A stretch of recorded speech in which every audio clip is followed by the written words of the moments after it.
At Smooth Robotics, we develop software for welding automation, and the intention is to make it as simple as possible, meaning that with intuitive learning, everybody actually will be able to set up welding pads that can be done in a few minutes.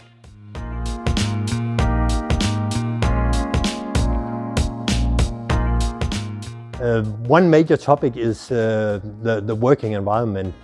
Working together with the welding power sources today is first of all very unhealthy.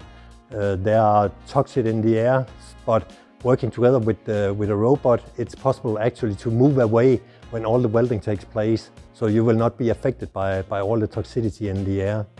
And then there definitely is a major issue about the consistency. A welding robot will do the job the same way, more or less 24/7, whenever you like it to do it.